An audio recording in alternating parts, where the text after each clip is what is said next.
fine. All right. Yeah, Well, I'm pretty casual. I do a lot of different types of presentations. These kind of like them to be super casual, so sure. people can come and go, do what they want, interrupt, ask questions, whatever. It's not that, it's not that formal. So I'm happy to get started. Maybe you could just talk a little bit about Lending Hearts and Yes, I was just going to introduce myself and get things started for a lot of folks on here I do not know, but I welcome for joining. My name is Wacko, and I'm the founder and executive director of Lending Hearts. We're based here in Pittsburgh, Pennsylvania. We started, we're going to be celebrating our 11th year anniversary in June. So our mission is to make sure that we are able to provide emotional, social, physical support, behavioral health to those who are in treatment for cancer, those who are long in remission, and also all inclusive of their support network, their families, their caregivers, however that is made up in their lives.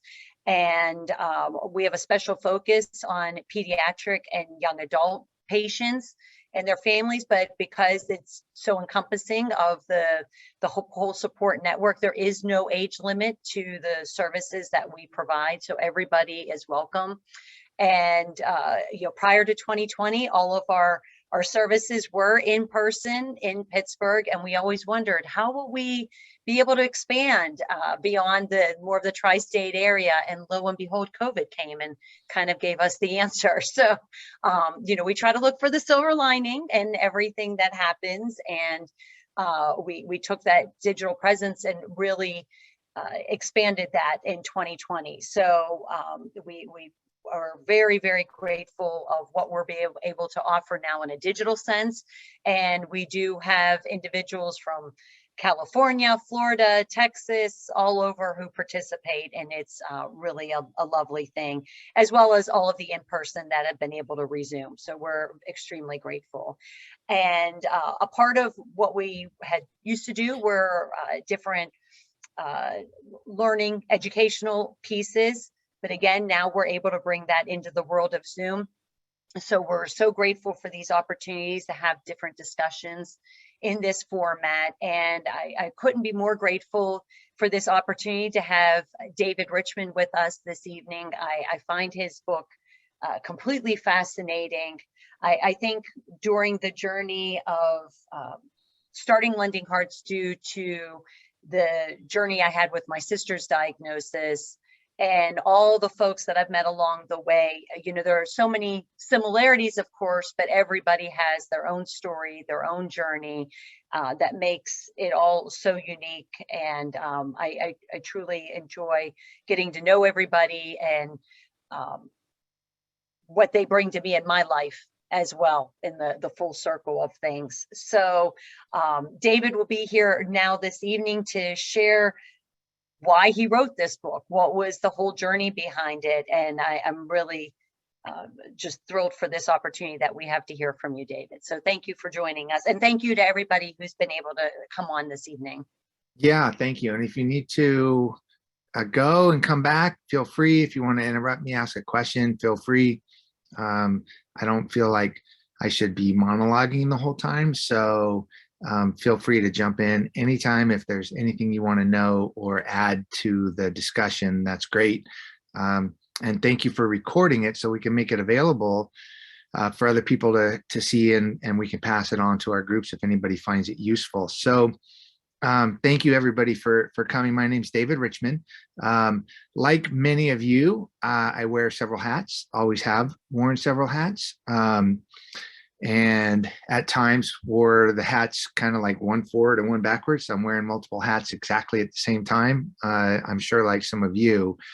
One of the hats that I wear, and I've worn it for many years, is as a writer. And my background is in financial services. The first couple of books that I wrote were geared towards the financial services industry and were industry specific. Then I had a major change in my life, and I'll circle back to that in a moment, in my late 30s, where I started delving into, or going down a path of exploring endurance athletics, and went from kind of zero to doing crazy things like Ironmans and 50-mile runs and 100-mile runs, and not that long ago, a 5,000-mile bike ride, and all these like crazy things. And I wrote a book about kind of the similarities of, running a big business, which I did for a major Wall Street firm for many years, and doing endurance athletics.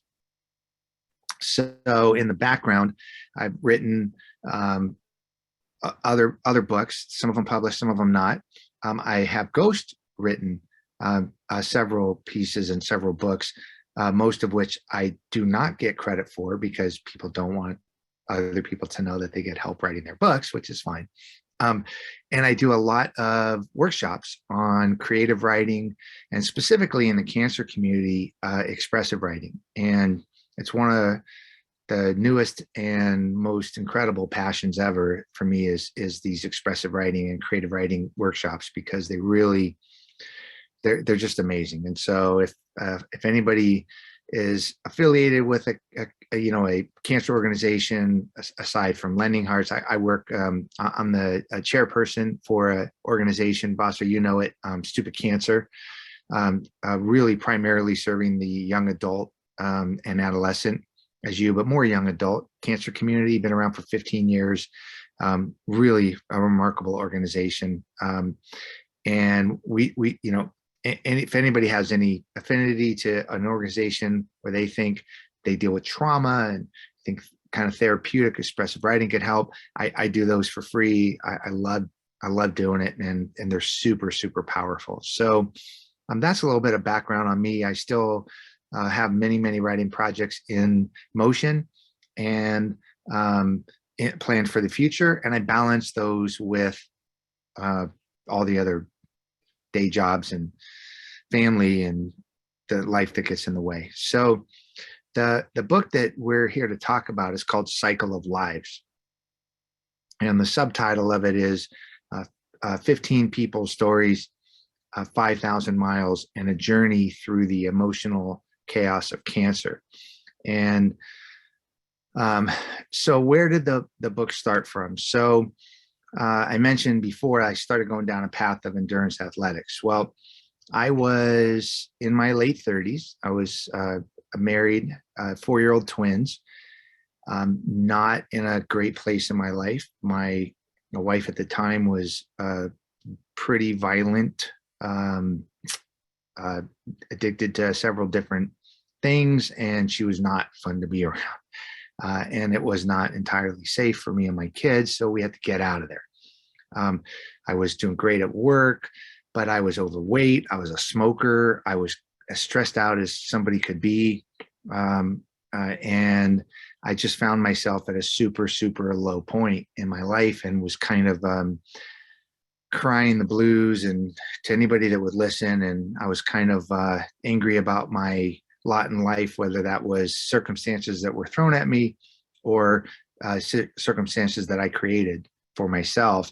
And I was kind of complaining to a friend of mine about it for about the 100th time. And he looked at me and he said, dude, you got to stop complaining about everybody. You got to stop complaining about everything else. Like, why does everything to you have to be a rabid dog? And now you got to go pet it and think it's not going to bite you. Like, why don't you look in the mirror and deal with your own crap? Like, why don't you fix yourself? And I was like, whoa, like that was an eye opener. Right? Because yeah, I was mad at the world and mad at my lot in life and mad at the decisions that I took and whatever, but I never really kind of looked at the person in the mirror. Kind of at that same exact time, I get a call from my sister. We're very close in age and close in life. And she says, yeah, I got to tell you, I was just diagnosed with terminal brain cancer. And I'm like, oh my God, like literally, at this low point in my life where I'm starting to reflect on things, and I'm maybe coming up with some motivation to like break out of this pattern of finding myself in not good situations, either self-created or otherwise. And so I can kind of almost barely see a pinpoint of light that's drawing me to a new path. And I get this in reflection to my sister saying, who she's married, she's got 2 young kids, happily married, great friends, great profession, super settled into her life, and just, everything for her is going wonderful. And now she's on a journey where not too long from now she's going to be gone.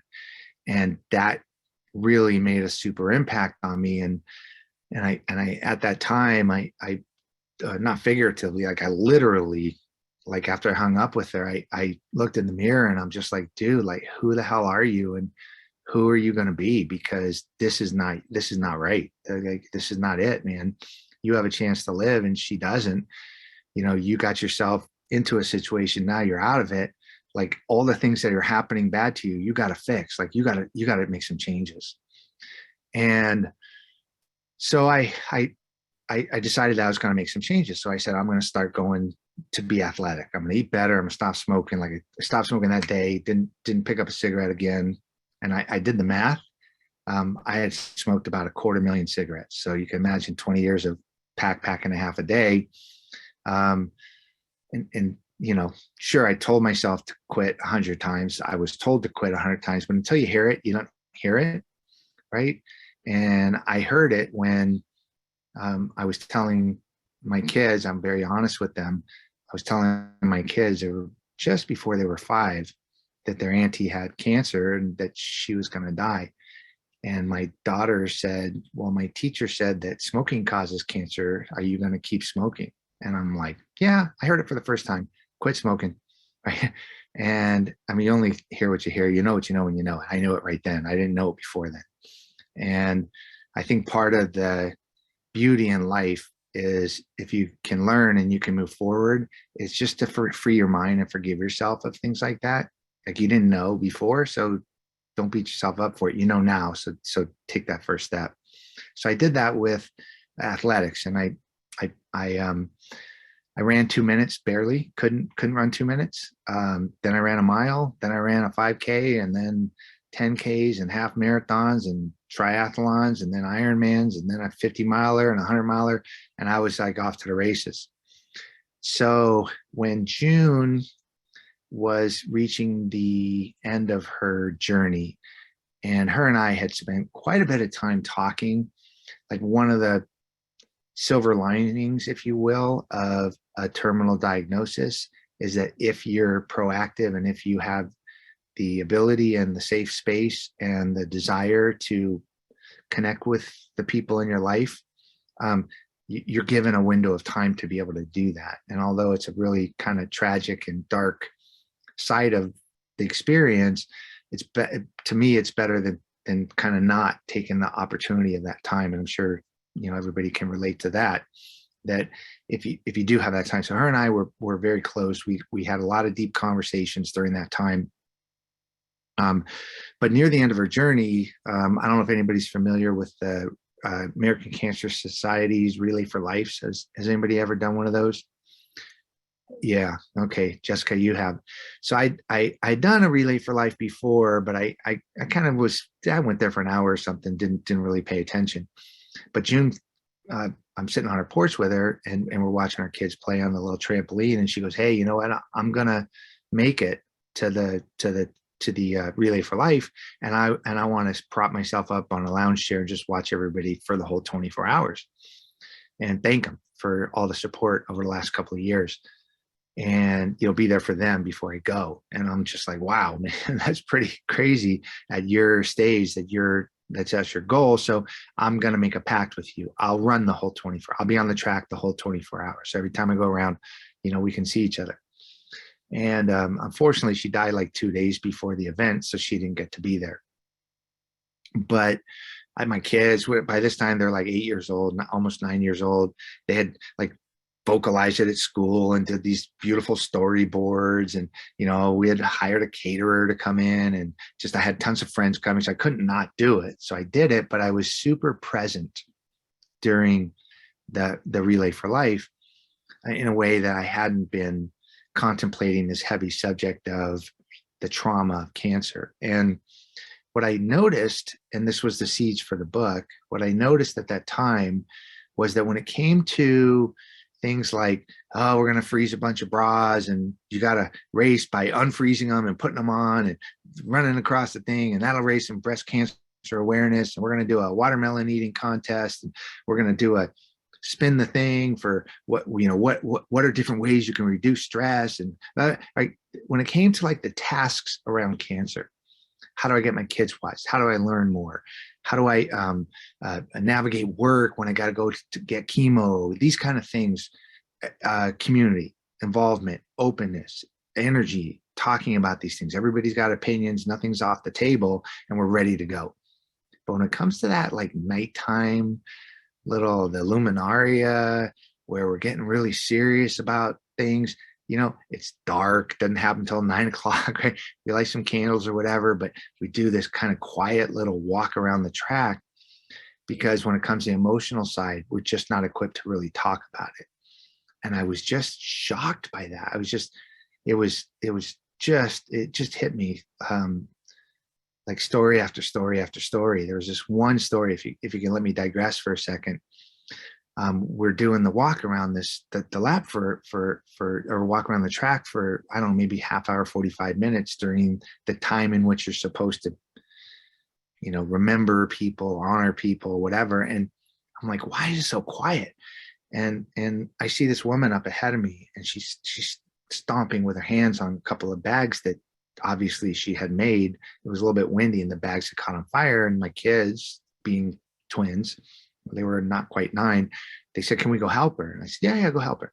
And so they ran up ahead and they stopped and helped her. And she started talking to them. And I got there and she looked at me and she goes, "Oh my God, your kids are great. Can I walk with them?" And I said, "Yeah, sure. You can walk with them." So 15, 20 minutes later, we caught up, and she said, "You know, I haven't talked to anybody before I talked to your kids about what happened this year." And I'm like, "Wow, what happened?" And she said, "Well, I lost both my parents to cancer this year. And I wrote them a goodbye letter on these bags. And then when the bags burnt up, I feel like they didn't get to see the letters that I had wrote. And your kids told me, oh, I'm sure they saw you write it, and blah, blah, blah, blah, blah. And they taught what your parents like. And then we just talked about my parents." She goes, "I had never talked to anybody about my feelings about this stuff until your 2 little kids came along." And I'm just like, how cool is that, number one, but how tragic is that as well? So it just kind of hit me that that was the case. And so now aware of that thing and being drawn to that dynamic, I really paid attention to it for the next, you know, whatever, 16 hours that the Relay for Life was going on, where I met doctors and caregivers and loved ones and survivors and the firemen that came to do the pancake breakfast and the speakers and the musicians and everybody. And I just started asking them, like, "Hey, how do you deal with the emotional side of this thing?" And they were kind of like, yeah, we don't. And that was a really common theme, is that that they didn't. And I said, well, how can we figure out why and learn more about that? So this is a thought that ran through my head for a long time. Then every year I was doing fundraisers for I don't know if anybody in Southern California, or you ever heard of the Johnson Cancer Center, the Johnson Comprehensive Cancer Centers at UCLA. That's where they took care of my sister. So every year I did this event for June in June, and raised money and awareness. And sometimes I had several hundred people at these events, and it was the same thing. And I just said, okay, this is it. I gotta start this project. And so what I did was I wrote out an outline for what I was thinking. And I went online and I looked at all the different types of books that deal with the emotional aspects of trauma, specifically the trauma of cancer. And I said, what's common with all of them and what's missing? And what I came up with for this book was this idea that what did exist was one person's story. And oftentimes those stories were pretty compelling, but I don't know, I have a hard time identifying with a story I mean, I love stories. You see my background. That's like kind of my theme in life. This thing right there. It's all about story and transformation and bonding and all of this. Like everything's around story. But I have a hard time bonding with one person's story because nobody can know me. I'm living my life. I can't really know them. And so when somebody goes super deep into their own life, I mean, I'm touched by it, but it just sheds light on their experience. It doesn't shed light for me on the experience. It just sheds it on their experience. And I thought, wow, if I could find an interesting person and tell their story, that's great, but that kind of already exists. And I'm not sure if it'll help people identify with it. So I started thinking, what would identify with it? And then I came across like books like the Chicken Soup for the Soul and those kind of things, but they're too short. Like they don't, it doesn't go deep enough for me. And okay, I can take a little nugget here and a little trite statement there, and little trite statements are that because they're real, they're true. But I have a hard time having those impress upon me too because they don't go deep enough. So I thought, what I don't find is I don't find a compilation of stories that go super, super deep that are also wide. And what I meant by wide is I wanted to find people that had in the following categories a wide range: age, when they encounter cancer. Like, for example, Dr. Myers encountered it on an 8th grade field trip to the hospital. They walked through the oncology ward and she said, I'm going to become a cancer doctor. Okay, so I wanted them to be young when they encountered it. Or Jen, one of the stories in the book, her dad was at home hospice when she was 6 and he passed away. She encountered cancer when she was 6. Or somebody that encountered cancer late in life, because the traumas and the emotional journey and what prevents them from connecting with people at a deep emotional level is going to vary depending on their age and when they encountered cancer. I wanted wide range of emotions because, as everybody knows, we all have the same basic emotions, but sometimes our responses to emotions are different. Some people look at difficulty as an opportunity. Some people look at difficulty as a burden. Some people are relieved by a certain situation because it's not as bad as they thought. Some people are burdened by a situation because it's way more than they think they can handle, right? We all have the same emotions, but we have the different emotional responses to things. I wanted a range in the severity of cancer. So what I came to learn, and this is very, very true in life as it is in the world of cancer, is you can't compare one person's journey to the next. I'm not going to say that anybody's fear of cancer on an emotional level is any worse or any lighter of a burden on them than somebody who's dealing with terminal cancer. They're both valid. They can both be overbearing, and they both can be very, very difficult to navigate. So I wanted a wide range of emotional responses, different types of cancer, when did you catch it? And then most importantly, what I thought was, I've never had cancer myself. Okay. So I can't understand specifically what people are going through that have cancer, but you want to know something? There's probably something I have in common with them in the form of traumas that we can both identify about each other, and that I could kind of gain a little insight into how their emotions are affected by these traumas. And so what I wanted to do was I wanted to say, like, I can't really identify with Oprah Winfrey. I can't identify with an Elon Musk, I can't identify with them, but I bet there's some traumas in their lives that I could go, oh, okay, that's a human part of you I could get. Like, I could get that. And so what I wanted to do is to say, whenever they encounter cancer, that was point A. Today is point B. How did they navigate the emotional journey or experience, or not navigate it, in relation to all the traumas they had before point A? Because then I go, oh, if I can find that common human ground, even though I could never really understand their experience, but I can find that common human ground, now I might have some insight into what is assisting them, or more often the case, what is hampering them from forming a deep connection over the emotional things, because it's those traumas in our life earlier, the young adult, adolescent traumas in our life that really equip us to either deal or not deal with traumas later in life and the relationship. So, such things as abandonment or abuse or a drug addiction, making bad decisions, these things. So that was the premise of the book. And I'll stop if anybody has any questions or any thoughts before I go on. No, everybody's going to stay muted. All right, perfect. I'll keep talking. So now I have the premise for the book, and how am I going to find the people? Well, that's a tough one. And what makes me qualified to be able to talk to them? That's another big one. So I used my confidence in navigating very difficult conversations with my sister to say, yeah, I'm qualified as anybody is qualified if you find a safe space and somebody's willing to open up, and you're opening up to them in a way that's very altruistic and authentic and with the right purpose, right?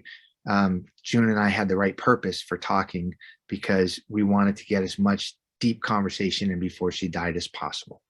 Okay? That's a very authentic, altruistic kind of shared goal, which made it so that if we said something stupid or we were afraid of saying something stupid, it wasn't a limiter to the next thing we were going to say, right? So if you're safe, then you can, and you have the same goal, then you can bond in an authentic way. So I felt confident that I could talk to people, and I'm really empathetic and a good listener naturally anyway. So I felt like I was qualified as anybody, as long as I was true to what my mission is, which is to better equip people to understand what the hell people go through or what they have gone through, so that we can learn from that, so that we can then apply that to our own lives and form deeper connections. That's a pretty cool, I thought, premise. Now I have to do is just find the people. So I just went about the old-fashioned way. I called friends. Lisa and Kurt, you guys know wholesalers coming in and out of the office. I asked wholesalers, do you know anybody? Do you know anybody that's got an interesting story? Because we just don't know what people, people are freaking interesting. And everybody on this call has a story that's probably out of this world. If we could just sit back and take a minute and listen and have the time for each other. Everybody does. I cold called hospitals. I cold called cancer centers. I tricked my way into cold calling a cancer center. Sometimes I used a different name. Sometimes I just everything I could, because I wanted to really find really, really interesting stories. Like I called the Moffitt Cancer Center in Florida, had no connectivity to them. And I don't remember who I got to, some program director or something, I don't know. And I go, look, here's what I need. I need the most out of control, vibrant, talkative person that's right in the middle of cancer treatment right now. And they go, we got the person for you. They take care of like 4,000 people a day, every day, 4,000. They're not like MD Anderson, but they take care of a lot of people. And the woman on the phone goes, oh, you got to talk to Karen. And I'm like, damn, all right, cool. So after I talked to Karen for a while, I called her up and I go, hey, do you got anybody else? She's, yeah, I got this other guy you got to talk to, Joshua. So I asked friends of friends and anything of people I could find, and I came up, yeah. So sorry to interrupt, but like I just find it fascinating that you would call a hospital and they didn't have any problem connecting you with patients and getting them to share. I don't know, because I've always, HIPAA and all these different things that put the roadblocks up, and that's amazing. So not every organization was receptive, but when I told them what the purpose of the project was, and I said, I obviously don't want to talk to people that don't want to talk, but there are people that do want to tell their story, and they never will, or they might not for many, many years. And I want to get into their story, not so much their cancer story, but the emotional side of it. And if they're willing to go down there with me, would you just make an introduction? So I set the stage properly, right? Like one guy that I got from a cancer center in San Diego. And he was referred to me, and the guy was like, look, he's not interested. He's not interested. He's too big of a name. He's written a couple of books. He's a former Olympic athlete, and he just has no interest in talking to you. I said, okay, well, maybe his doctor, because maybe his doctor might be a person that has good perspective. When I talked to the doctor, he goes, oh, dude, I got a patient that you got to talk to. He's this Olympic athlete, and he's got a couple of books he's written. He's got a really ridiculous story. Let me talk to him. I go, okay. So then I got my in that way, right? You just never know. And so, and when I talk to people, Vaso, I said, look, we're not going to make it anonymous. I'm not changing names or facts or figures. This is real people, real life, everything. And if you're not comfortable with that, no problem at all, right? And we're not going to talk about really, I mean, we do get into the cancer. If you read a couple of stories, you know that, but we really don't get, crazy, like we don't name their doctors and that kind of stuff. But what I really wanted was I wanted authenticity, and I wanted somebody to go, when I'm reading their story, it's like I'm sitting down over a beer or with a cup of coffee with a really good friend, and they're pouring their heart out to me. And that's what I wanted. So yeah, not every organization was open to it, but many were. And I started talking to people, and all of a sudden I realized, well, I wasn't equipped to talk to some people. I talked to some people who it was not the right time or place for them to talk to me. Then I talked to other people who, when we got to the real hardcore, deep down, this is the answer to the questions I need to ask, they did not have the ability to go there, which is totally understandable. And I didn't push it. But I just found enough stories that were just fascinating, that over a couple of years of interviewing them and talking to them and befriending them and earning their trust and them really understanding the nature of the project, I found enough people that I thought would give this kind of 360 view, considering all those factors, age of, when they encounter cancer, type of cancer, severity of it, and the traumas that they had experienced, that I thought the stories would be evocative enough and really allow me to bring a collection of stories that were both super deep and also very wide. And so that's kind of how the book came along. It was a really fun, sometimes super crazy emotional roller coaster getting deep with people, because every single person, and we're talking 40-year oncologist, chief medical officer of a California health plan, somebody had just lost their wife and co-parent 6 children. We're talking about like all ranges of people, like super crazy, interesting people. Every single one of them, multiple times, said, well, okay, since you're asking, I'll talk about it, but I've never really told anybody X. And I'm like, that's where the gold is. That lets me understand when we say you never know what people are going through, or you never know what they have been through, or you never know what's behind what they're telling you. That's where the gold is. I'll give you an example. Again, these people don't care about me telling their stories. I wrote them, right? So we can use the real names. Joshua is a perfect example of the beauty and the difficulty of writing these stories. So Joshua was about 30 when I talked to him, and he's this super macho guy, and he has some online presence because he was literally no chance of surviving. How he survived is unbelievable. Like I want to say some stupid number, like 1,500 hours of treatments, or maybe it was 5,000 hours. I don't even, it was some ridiculous amount of treatment hours. But I needed a young, strong male perspective because I didn't have that. And so I searched until I found someone, and Joshua said, yeah, I'll talk to you. And so his story was basically, yeah, he pulled something when he was surfing. He wasn't sure what it was, but he's this macho guy, and he's not going to tell anybody that he's got a problem.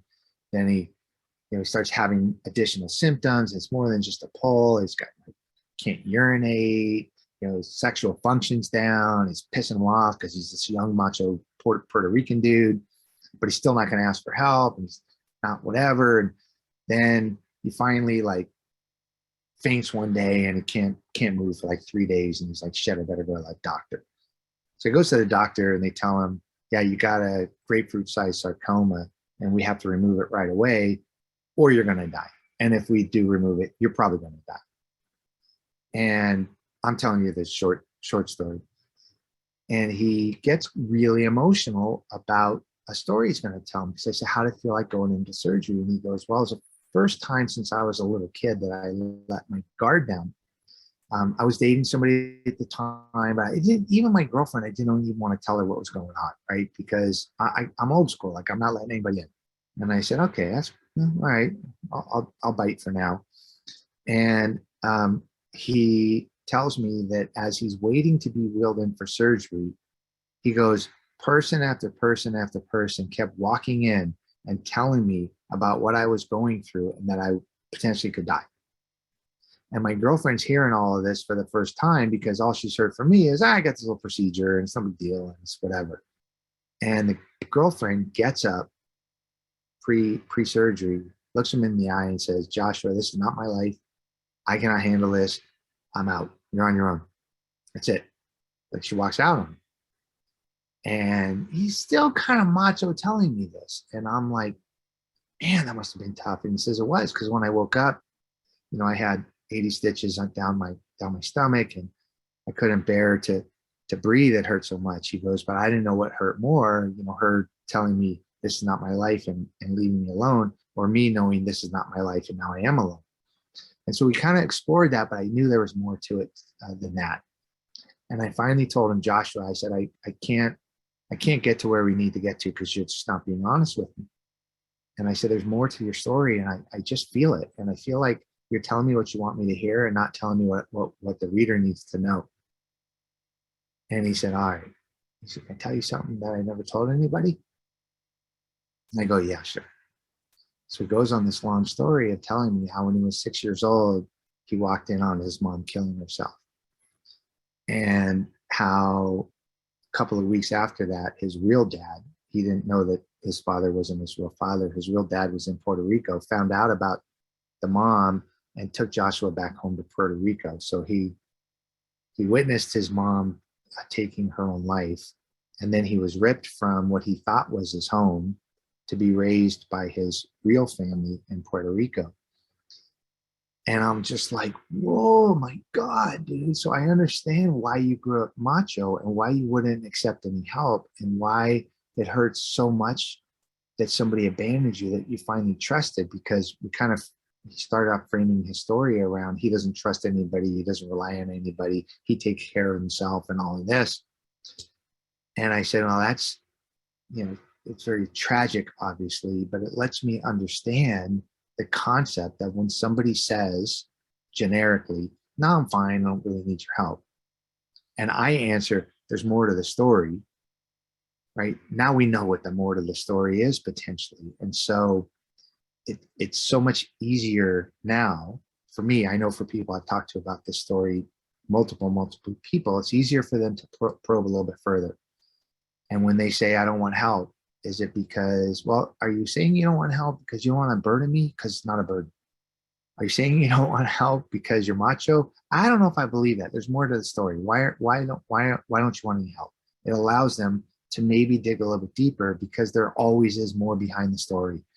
And by showing through the book, the more behind the story, I wanted that to allow people to take it one step further and to form more deep and meaningful connections with the people in their own lives through learning what these people revealed in their lives. Does that make sense?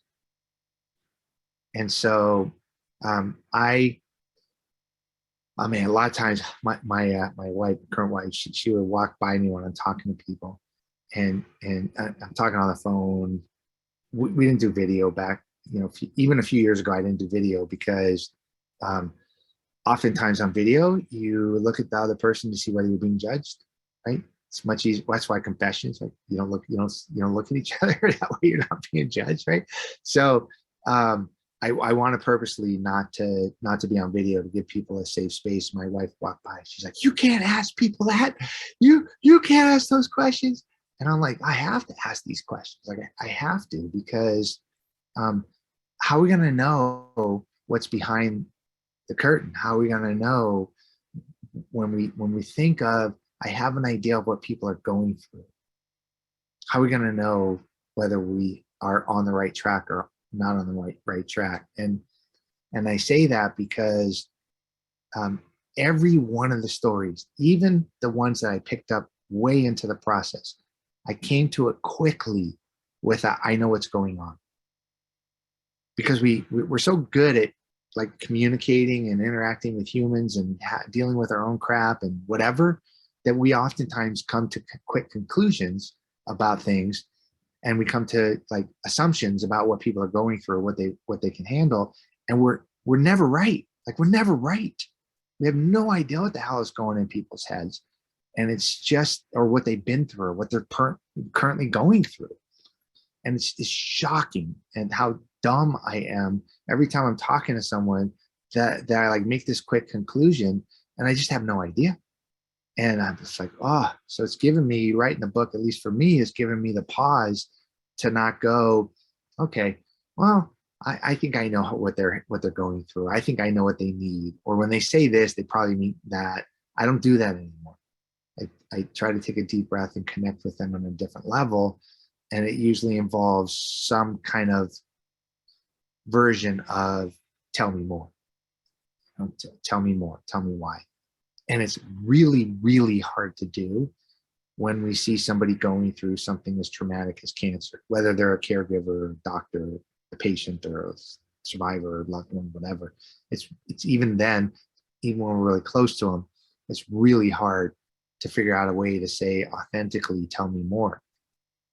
And I've run into that same dynamic, I mean, thousands and thousands of times, because I talk to so many people. And I've connected with maybe about like 300 cancer organizations who that theme has resonated. I've been on maybe 150 podcasts or so in the last year and a half on this project. And there's not a podcaster that hasn't told me a story that doesn't resonate with that theme of, it's really difficult to have these conversations. And what gave me the initial faith in that was, so I'm like 90% done with interviewing people, and I'm just taking notes. I'm not doing any audio, didn't do the video. I'm just taking notes and really letting the stories germinate. And I get this like gimmicky idea that like how can I add another dimension to the project? And so I did this. I drew a wheel, like Plutchik's wheel of emotions, and a wheel showing the ages and cycle of life and this type of stuff. And I went, oh, how many of those little sections can I fill in with all the different factors we talked about?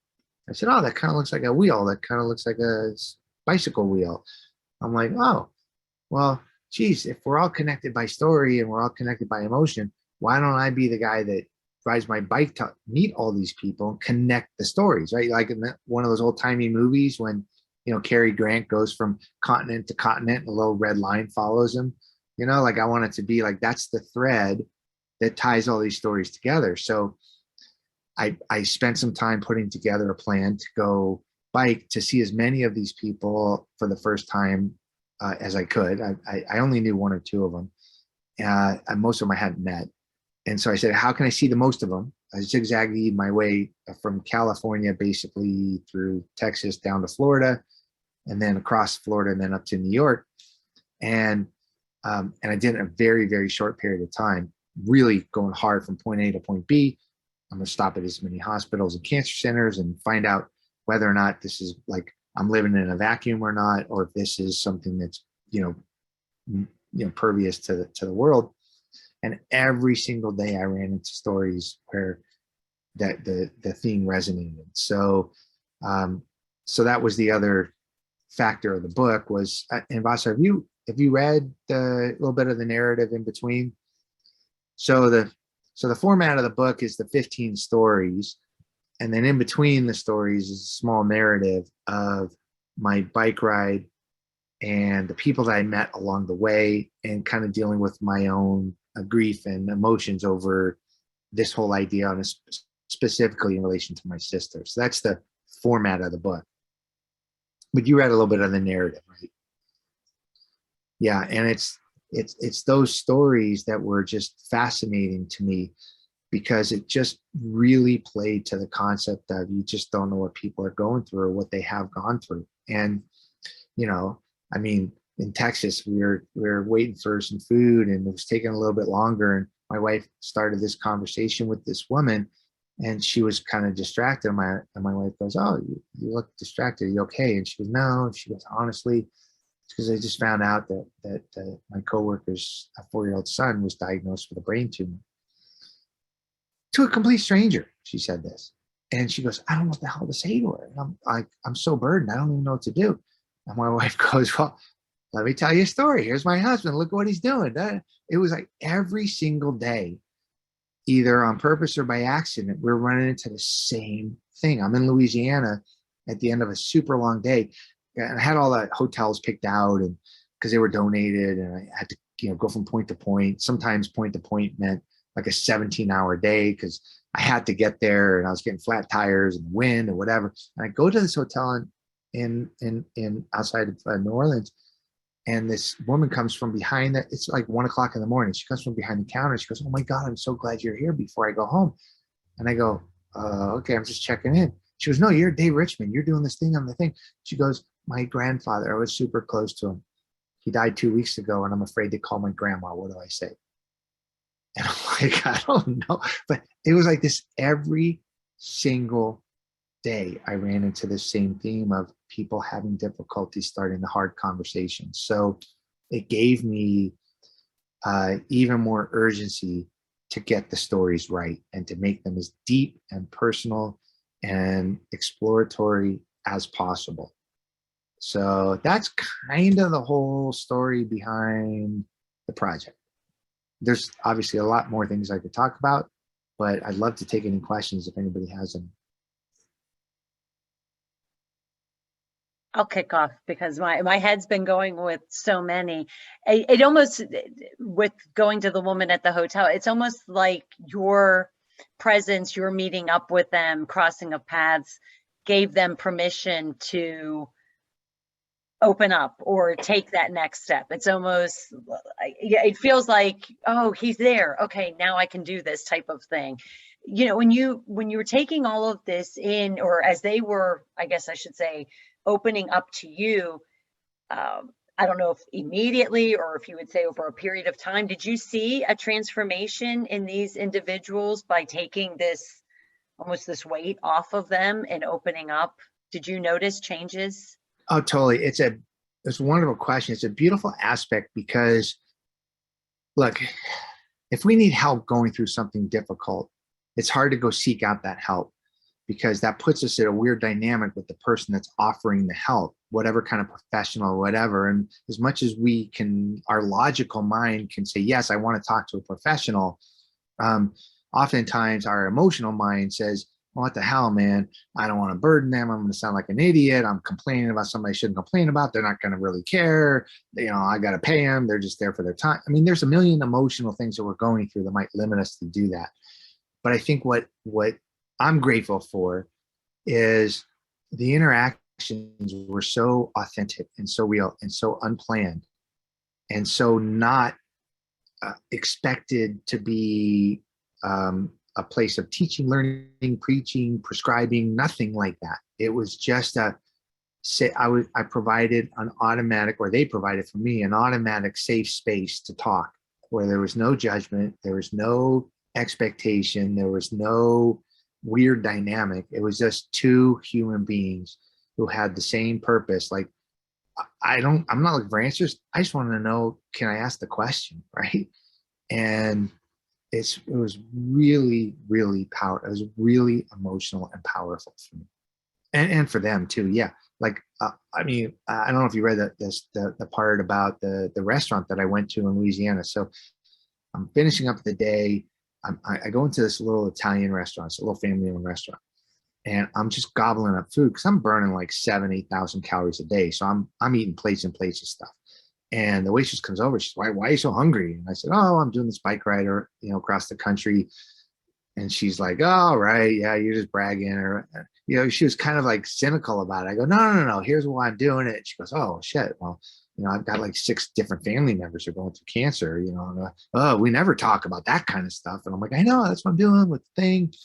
And apparently the owner comes over, and she's got the same kind of dynamics going on in her family. And then at the end of the meal, the owner wants to comp it. I almost don't want her to comp it because it's a little family restaurant. And then the 3 waitresses that were working that night, I guess the one had gone and talked to the 2, come over and say, hey, can we take a picture with you and my friend? And I was there with my friend. Can we take a picture with you and your friend?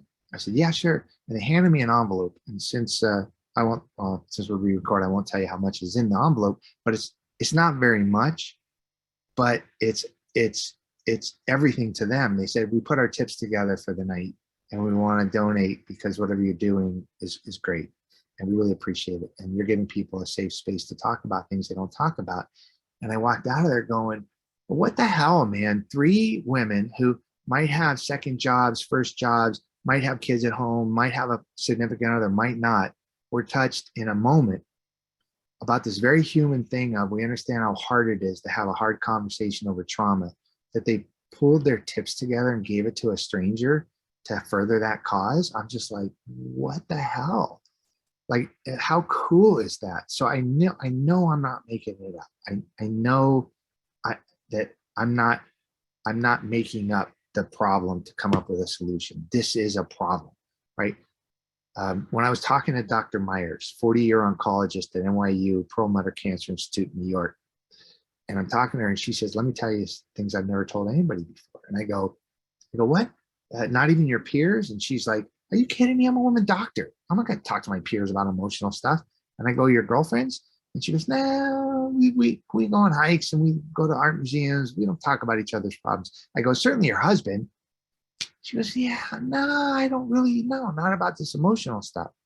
And I go, well, let's talk. And what we really wanted to talk about was her desperation to have people take her medical advice, as opposed to her indifference to take her medical advice when she was younger. Because when she was younger, yeah, she knew a little bit less, not a lot less, but she knew a little bit less. But when she was older, she had this appreciation for life and all that life could offer, and all the joys that she had been given and the fortune she had been given. And she knows that if people don't take her advice, they might not have as long a life, as healthy a life. And she became more and more desperate. And she was really having a hard time going from one patient room where somebody wouldn't take her advice and they could be helped by it because they wanted to get a second opinion or go holistic, or not bagging on that, but whatever. And then she'd have to walk into the second person's room who's got a young mother with 2 little kids on her knees, and she knows that person's not going to survive. And she's just like, why won't patient room A person listen to me? And it was like this thing she needed to get out. And I just thought it was so beautiful. And so I'll never forget, one of the very first reviews I got was from a woman who told me, after reading the book, that she wrote me an email, and she said, I made my doctor break down and cry today after reading your book. And I said, oh my gosh, what happened? And she said, I asked him how he was doing. And then I asked him again and again and again. And he nearly broke down in tears and told me what a difficult day he was and how happy he was that I cared. And I'm like, whoa, that's amazing. If that book only allowed one doctor to feel that their patient cared about them, like these kind of stories, they just don't stop. So it's a long, rambling answer to your question, but very transformative, very eye-opening for people. Yeah. Amazing. Do you keep in touch with some of these folks, or how have the years gone by? I do. One person became a really good friend. Unfortunately, he passed away. He got mesothelioma. His story is truly remarkable, and probably the biggest arc of change in a person that I've ever seen happen when we were talking and when we were immersed in this project is what happened to Dominic. He was an amazing human being who was a tragic human being as well, but just lived the last couple of years of his life in such a meaningful, purposeful, so 180 from who he had been his whole life. The short story to that is he kept telling me over and over and over, so many different ways during our years of talking together, how he was afraid to die. And we kind of came to the conclusion together that he actually thought he was going to die his whole life. So he was actually just afraid to live. And once he came to the realization that he was afraid to live, he started living. And it was awesome. It was just so incredible. So I would say out of the 15 participants in the book, probably 5 are very good friends. 4 or 5 I talk to every now and then, and 4 or 5, it was a experience for them and they moved on and no hard feelings. But purpose was they wanted to tell their story, and now they're go living their story. So I'm not in touch with all of them, but I think I could pick up the phone and talk to any of them, but certainly some of them are some of my closest friends. Lovely. Does anybody else have any questions? I think we're all taking in everything that you've said tonight. So Well, beautiful. So a couple of things, and I'll wrap it up because I know we're coming up on the hour. One is, if you know anybody that this might help, I mean, one of the cool things is, and this, Vaso, 100% of the proceeds go to the cancer organizations that were chosen by the book participants. So wherever books are sold, they go through the publisher. I get a much smaller cut, but 100% of that goes off to charity. If they're sold directly, then I just give the money to the organization or the other charities, depending on where it is. So that's kind of cool. For me, that's a way of giving back. That's awful cool. And one of the things that I like to talk about is Patricia's story, because it really, I'm going to tell it to you very quickly, and then we can end. It's really, to me, a powerful story about that concept of we never know what people are going through, and also how we can't assume to know what they might be going through just based on what we might, little bit that we know. And so Patricia was she's not very open woman when we first started talking, but I remember during one of our first conversations, I asked her, because I knew a little bit about her life from the person that referred me. I said, geez, so what's your viewpoint on life? And she goes, well, David, I don't know what to tell you. I get up every day, I put my feet on the ground and make my bed and I go about my day. She goes, sometimes that means I go right back into bed, but yeah, that's my story. And good thing we weren't on video, because I was rolling my eyes going, oh my God, like literally, like let me put that on a little yellow sticky and put it on my mirror. Like that's going to help me, right? I mean, that doesn't tell me anything, right? But okay, whatever. And I just kind of discounted it, right? Again, it takes me a while to learn. So we're talking for a couple of years, and for about 2 years, and it goes like this. I start to learn that her story, as she's telling it to me, is about the 5 different cancers she's had over a 35-year period. Okay? 5 different cancers over a 35-year period. And she's in charge of her care. She's detailed journaling, arguing with her doctors, going to the library, doing this kind of stuff. She's just a powerful self-advocate, and she's this, beautifully intelligent woman about what she's doing. And I thought, wow, okay, I'm starting to understand what she means by this concept. And then I find out even more that the more important part of her story is, and she's taking care of her dad, who's dying of prostate cancer while she's going through chemo. I mean, this is a woman who's like, I can't even give you the depths of what this woman's gone through. But she met the love of her life like 6 months before getting cancer diagnosis number 1. and the beauty and the difficulty of having a nearly 40-year relationship with someone who's only known you, never known you as a person that gets sick, well, besides the cancer, but has only known you as somebody that's dealt with cancer your whole life, right? Sometimes terminal cancer that ended up not being terminal, and just the endless side effects, the endless ongoing problems, and how he sticks by her. And I thought to myself, man, oh man, is that some kind of deep story? But then we start getting into the tell me more, tell me more, tell me more. And she starts telling me about the Wacko.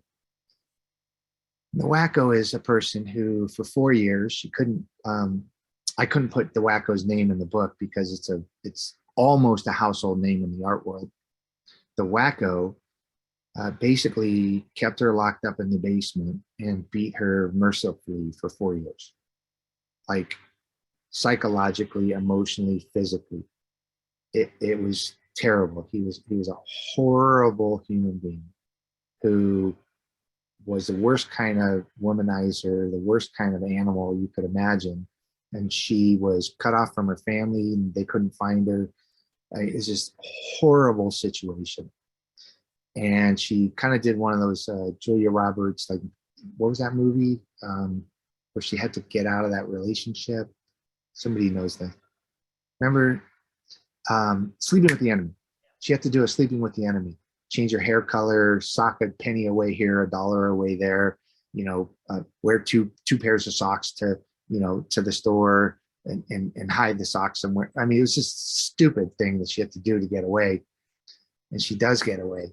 And I'm thinking to myself, it's absolutely unbelievable how somebody could go through that and learn how to be loved and learn how to love somebody else, and how they could remain strong through just trial and tribulation after trial and tribulation, and how she could have the strength to believe that she deserved that and to let the other person get the best of her through all of that. And I thought, I can't even begin to wrap my brain around how somebody lives that way.